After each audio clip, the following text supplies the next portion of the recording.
our beloved Boss Mike Severa.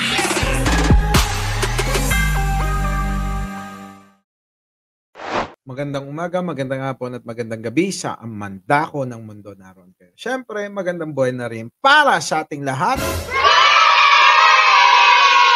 Ito na nga, mga kababayan. Oo, alam nyo naman, di ba? Tulad ng ating topic nung nakaraan na etong mga DDS vlogger, no, etong mga amuyong vlogger, etong mga DDS supporter, at isama nyo na dyan, etong mga naggagaling-galing ang mga nandiyan sa telebisyon, sa mga network, na ang dahilan daw ng pagkakasibak ni Zubiri ay dahil kay Pangulong Bongbong Marcos. Diba? Sabi naman ni Maharlika, kasi daw naipangako kay Jinggoy. Diba? Iba-ibang espekulasyon. Pero alam nyo pala, sabi ko nga sa inyo, mga fake news yung mga vlogger ni Duterte. Kita nyo si Maharlika, ano ba napatunayan? Wala pa. Diba? Sinasabi ko na lagi kayong dapat magmatsyag sa mga pinapanood ninyo kung sino nagsasabi ng totoo. Ngayon, napanood ko si Katunying. Actually, nung nakaraan pa to Hindi ko lang, nakalimutan ko lang i-share sa inyo. So, sige, panoorin natin ha. Ito na, pasok. Katunying. Ito, panoorin nyo po ito. Maikli lang naman. Nagulat po ako dito po sa video na to. Lumilitaw na ang dahilan pala ng pagpapatalsik kay Mig Zubiri ay ito. Hindi yung Pidea Leaks. Hindi yung Chacha. Kasi yun nga yung sinasabi nila, di ba? Pidea Leaks ang dahilan kasi naiipit na. Chenes. Puro mga fake news sila. Naloko na. Wala nang naibalitang tama itong mga ito di ba? So, sige, tuloy natin. Hindi. Ano po ang dahilan? Ano po yung dahilan ng pagpapatalsik sa kanya? Nung napanood ko to, nagitla ako share ko na rin po sa inyo, mga kababayan. Yan na. Yan na ha. Panoorin nyo maigi. Pasok. Concerning a member of this chamber with medical devices, apparatus, and apparently under rehabilitation, Mr. President, is he really required to be physically present? There will be good days, I assume, and there will be bad days. On good days, I'm sure he will attend.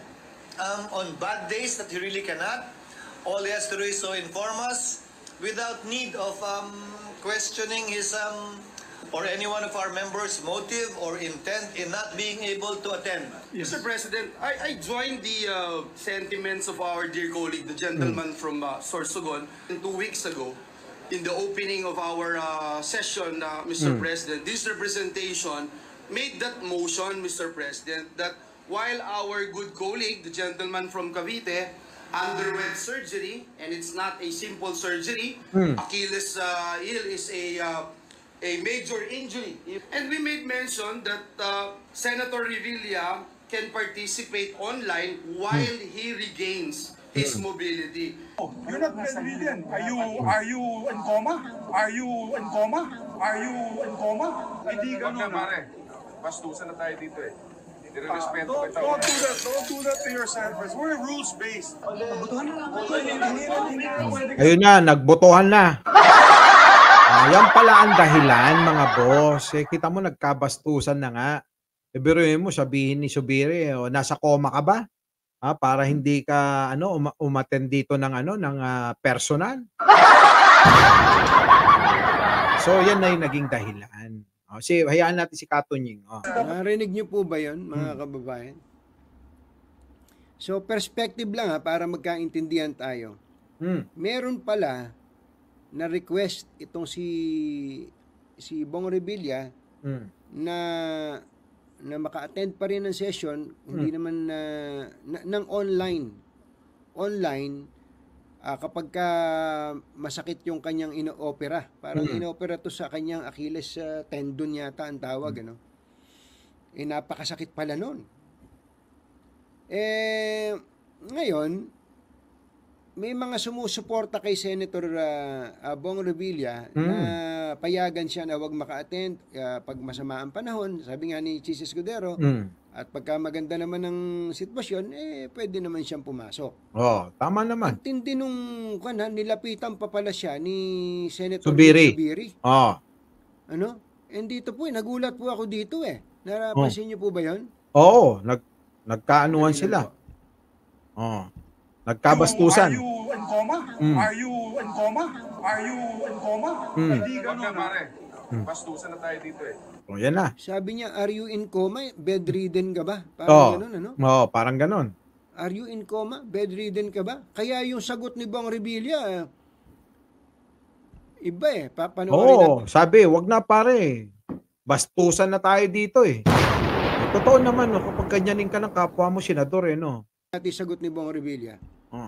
Hindi ganun, pare. Bastusan na tayo dito Don't do that to yourself. We're rules-based. Ayan, narinig niyo po ba yun, mga kababayan? Oo. Wag na, pare. Bastusan na tayo dito Di ba? Sabi ni Senator President, ni Senate President Mick Subiri, don't do that to yourself. Rules-based tayo dito. Meron palang ganitong pangyayari, no? Kaya yan, nangyari, di ba? Siyempre, yung mga magkakasamang senador dyan, minsan nagkakampihan din yan. Bakit pinapakalat na itong mga, ba tawag nyo sa kanila? May ma-issue lang kay Pangulong Bongbong Marcos nang dahil daw sa PDEA leaks. Kaya ganyan, na napalitan ang Senate President. At yung pakalat pa nila, ang ipapalit daw si Jinggoy. Lalong-lalo na si Maharlika, fake news talaga. Hindi naman si Jinggoy pala. Kundi si Chis ang pumalit. Nakita nyo mga kababayan kung gaano ginagawa nilang malisyoso ang lahat para lang ibalita sa mga kababayan natin. Di ba? Napakawalang iya. May ganyang pangyayari pala sa Senado. Grabe. Anyway, yan po yung mga hindi natin nalalaman Akala natin okay na yung speech ni Senator Mick Subiri na may na meron daw powers that be na hindi niya sinunod ang instruction. Nung tinatanong naman siya, ayaw niya naman pangalanan, ayaw naman niya sabihing specific.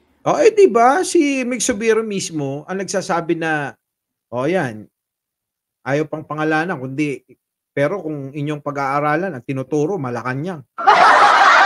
Diba? Gusto pa siraan ni Subiri ang Malacanang, pero siya pala ang may kasalanan din kung bakit siya nawala sa pagiging Senate President. Anong klase naman yan, diba? Kita nyo? Sabi ko sa inyo lahat na lang ibinibintang kay Pangulong Bongbong Marcos. Maging bagyo nga, binintang kasalanan ng Pangulong Bongbong Marcos dyan sa rally nyo, na inulan, na binagyo, na binaha. Ang mahalaga, ligtas kayo. Hindi naman mapipigil ni Pangulong Bongbong Marcos pati bagyo. Yung pala may ganitong pangyayari, mga kababayan. Katindi, matindi talaga. Di ba? Matindi talaga, mga kababayan. Grabe. Grabe. Diba? Ganun mo talaga. Lagi ko sinasabi na lahat na lang ng mangyayari sa kanila na hindi maganda, lahat sisi kay Pangulong Bongbong Marcos. Eto nga lang nangyari, di ba? Kahapon, ang nangyari, inulan yung kanilang rally. Di ba? Binagyo, may bagyo. Ano magagawa ni Pangulong Bongbong Marcos sa bagyo? Sabi ba ni Pangulong Bongbong Marcos, bumagyo ka at bumagyo. Naloko na. Anyway, mga kababayan.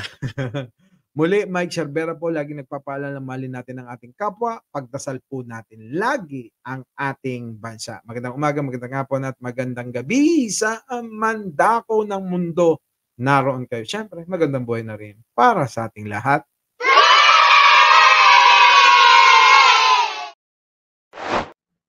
Our beloved Boss Mike Cervera.